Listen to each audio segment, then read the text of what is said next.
Well, right now at 11, new video from the U.S. Coast Guard and Unified Command show the new progress made as the first containers are removed from the MV Dolly. Unified Command said while this video came from a drone, you can't fly yours anywhere near the wreckage. There's a no-fly zone with a radius of 3 nautical miles around the site.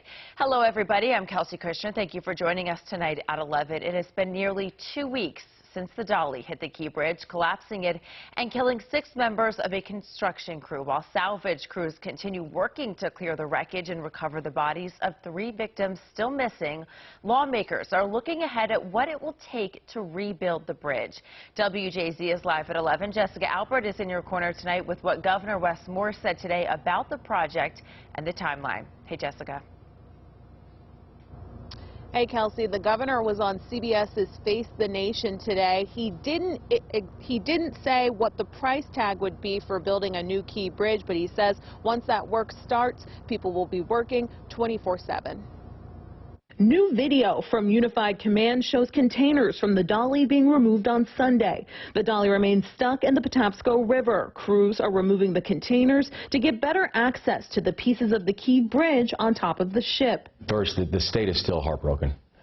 We lost 6 Marylanders. There has been progress at the wreckage site over the last week. On Friday, the body of Maynard Yasir Suazo Sandoval was recovered from the water just hours before President Biden came to Baltimore to survey the damage. There are still 3 construction workers missing. A vigil was held in their honor Saturday. There is a lot of hope, and the most important thing for the community is for them to be found. The Army Corps of Engineers also dredged 2 shallow emergency channels. According to Unified Command, 32 vessels have passed through these channels since they opened. A tentative timeline for reopening the port has been announced. By the end of April, the Army Corps of Engineers hopes to open a limited access channel that is 280 feet wide and 35 feet deep. By the end of May, they plan to have the full federal channel reopened. Governor Wes Moore was asked about this plan on CBS's Face the Nation Sunday morning. Is that realistic?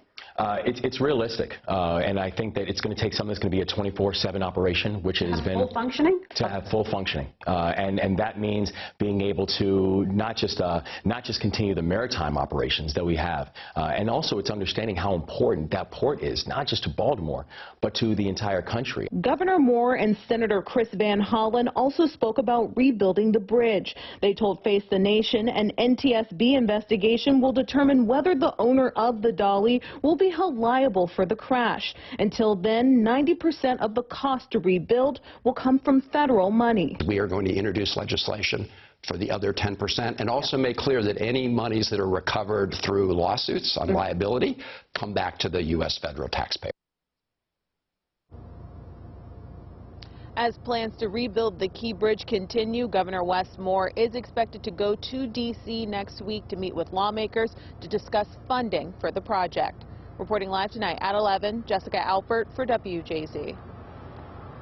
Jessica, thank you. WJZ and the United Way of Central Maryland have also teamed up to provide relief in the wake of this tragedy. To learn more about how you can partner with us, scan that QR code on your screen or head to WJZ.com.